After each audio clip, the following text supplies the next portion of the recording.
2007 हृदय सिंह, जो कि एक म्यूज़िक प्रोड्यूसर थे, दिल्ली से शिफ्ट होते हैं पंजाब में अपने म्यूज़िक करियर और इंडियन हिप हॉप को एक अलग ही लेवल पे ले जाने के लिए।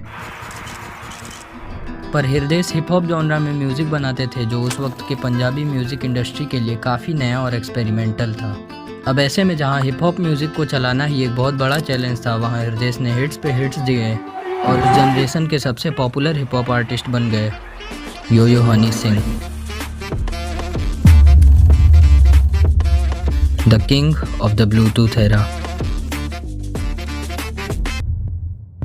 तो 11 साल के हनी सिंह को उनकी पहली म्यूज़िक कैसेट मिली जिसमें उन्होंने AR रहमान को सुना।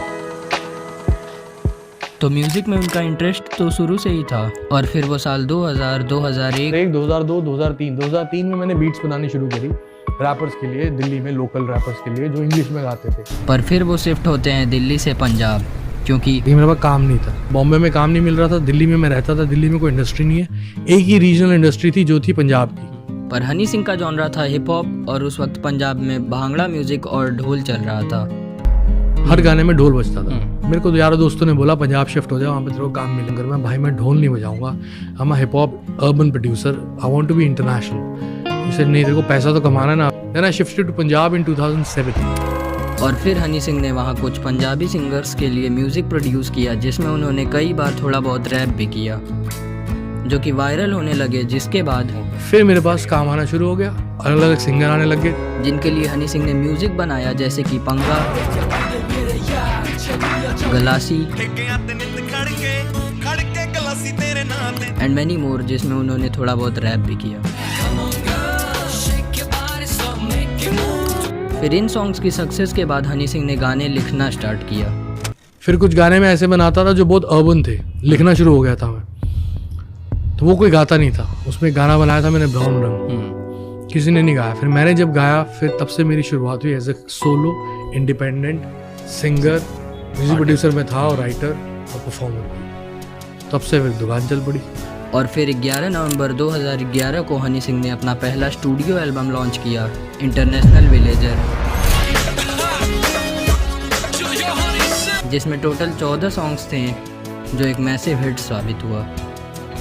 वैसे बॉलीवुड में आती रोज पिक्चरें, सुपर हिट पिक्चरों का यो एक्स फैक्टर। और फिर हनी सिंह ने बॉलीवुड में कदम रखा और म्यूजिक बनाना स्टार्ट किया, जहां उन्हें और भी ज्यादा सक्सेस मिली। International icon male Honey Singh. और ऐसे ही कई सारे हिट्स देने के बाद बॉलीवुड में उनके सॉन्ग्स की डिमांड बहुत ज़्यादा बढ़ने लगी। Akshay Kumar is calling me, Shah Rukh Khan is calling me, I made a song Lungi Dance, then Bachchan Saab called me up, I want you in the video. जिसके बाद 14 अक्टूबर 2014 को हनी सिंह ने अपना दूसरा स्टूडियो एल्बम लॉन्च किया, देसी कलाकार। यार तेरा सुपरस्टार देसी कलाकार, मैं पुत जट दा। टी सीरीज के साथ, जिससे हमें सुपर हिट सॉन्ग्स जैसे कि देसी कलाकार, लव डोज एक्सेट्रा मिले। T series has been a great support I've seen, yeah? I've been a great support to them too. Yeah, for sure, 100%. और अब इस वक्त हनी सिंह अपने करियर के पीक पे थे। पहले मैं भगवान को बहुत मानता था। हाँ जी यार। 2012, 13, 14 में सक्सेस देखी ना, अब तो मैं भगवान। हनी सिंह अपने सॉन्ग्स में यूथ पे फोकस करते थे, लाइक पार्टी म्यूजिक, एक rap music, and as a result Honey Singh को यूथ में इनसेन पॉपुलैरिटी मिली। हाँ, उन्हें उनके लिरिक्स के लिए काफ़ी बार क्रिटिसाइज भी किया गया,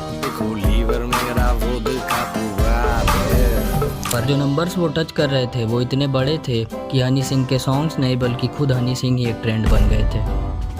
वो जो सॉन्ग्स बनाते ट्रेंड बन जाता, उनकी पर्सनालिटी, उनका हेयर स्टाइल, सब कुछ एक ट्रेंड था। और मैं बैठा ही हूँ तो ऐसे ना दो बिल्कुल सिविल में प्रॉपर कमांडो से लग रहे थे, वो सिविलियंस थे, और ऐसे आ गए, कौन हनी सिंह, कौन है तू है? मैं कहा हाँ जी, क्या हो गया भैया, क्या करता है तू, कौन है? मैं कहा भैया क्या, तो पता कौन हूँ मैं कहा नहीं भैया नहीं पता, हम ATS है, एंटी टेररिस्ट कोड, यहाँ पे हमने IPL करा लिया, शाहरुख खान आ गया, हमारी ड्यूटी लगाई, तू है कौन?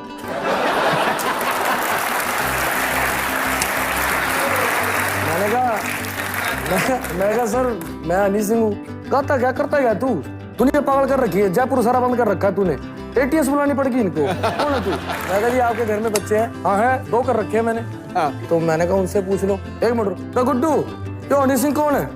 चीख का रहा है। और ऐसे ही हनी सिंह उस 2G एरा के किंग बन गए with the whole generation as his fan. पर इसी सब के बीच हुआ एक famous but controversial incident, the formation of Mafia Mundeer. तो समय में थोड़ा पीछे चलते हैं और बात करते हैं कूल इक्वल AK बादशाह की, जिनका एक ट्रैक सोडा विस्की काफ़ी पॉपुलर हो रहा था, जिसे जब हनी सिंह ने सुना, वो गाना सुनने के बाद हनी पाजी के जो मैनेजर थे तो उन्होंने मुझे कहा कि ये सही गाना है यार, आप हनी के साथ क्यों नहीं काम करते। तो that is how we met. और फिर इन दोनों ने एक साथ मिलकर म्यूज़िक बनाया, जिसमें से एक ट्रैक सुपर हिट हो गया।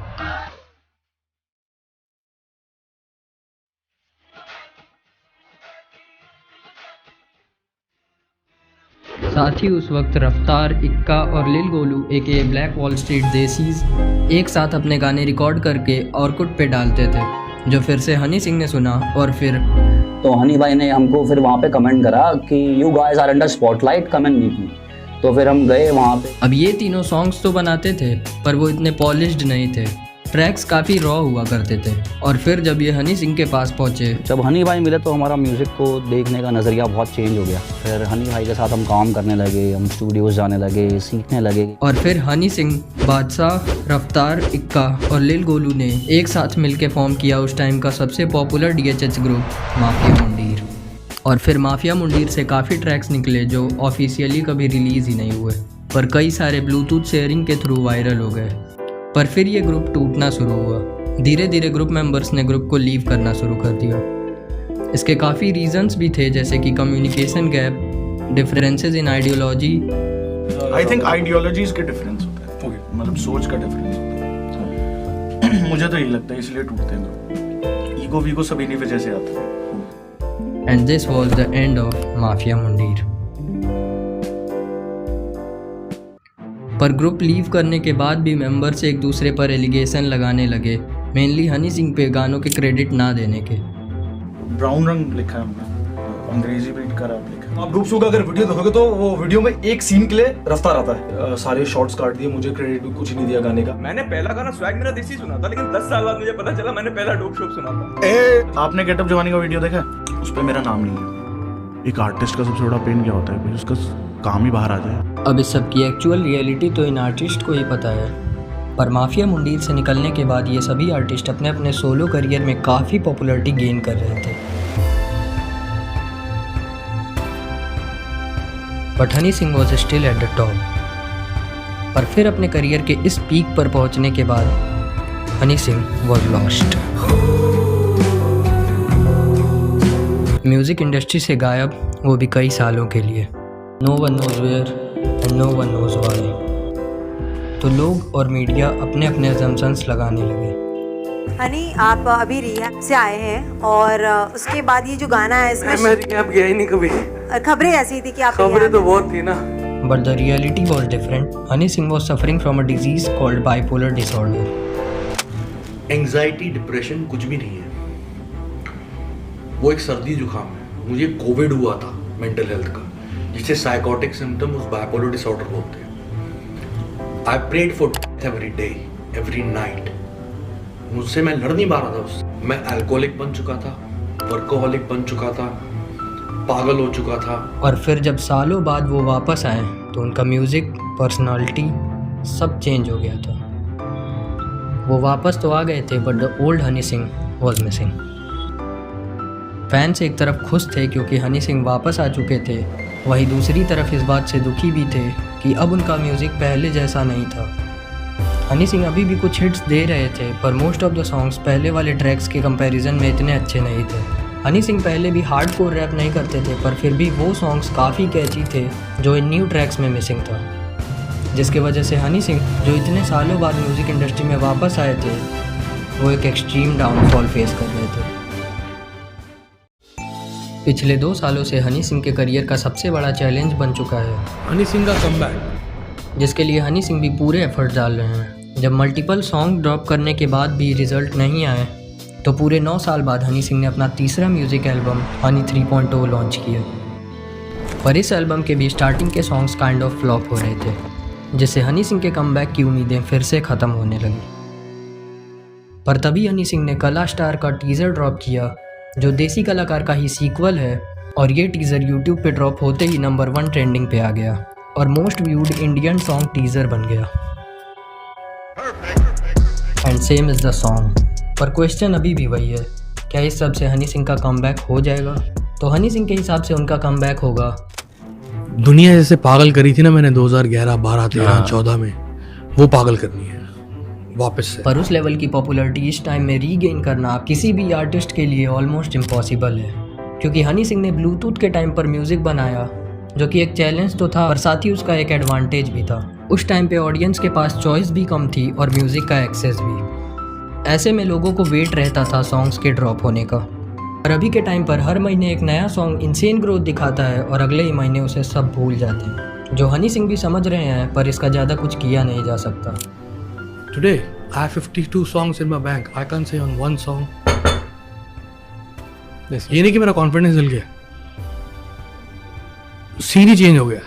क्योंकि हनी सिंह को भी पता है जो स्ट्रेटजी उस टाइम काम कर गया ज़रूरी नहीं कि इस टाइम भी काम कर जाए, क्योंकि म्यूज़िक और म्यूज़िक सुनने वाले दोनों ही इवॉल्व हो रहे हैं। हनी सिंह के ओल्ड ट्रैक्स जैसे कि ब्राउन रंग, ब्लू आइज एक्सेट्रा के भी अभी तक चलने की वजह है उनका futuristic music. So overall Honey Singh is an artist whose prime is gone. पर रीसेंट इंटरव्यूज़ में हनी सिंह कमबैक की नहीं, रिवॉल्यूशन की बात कर रहे थे।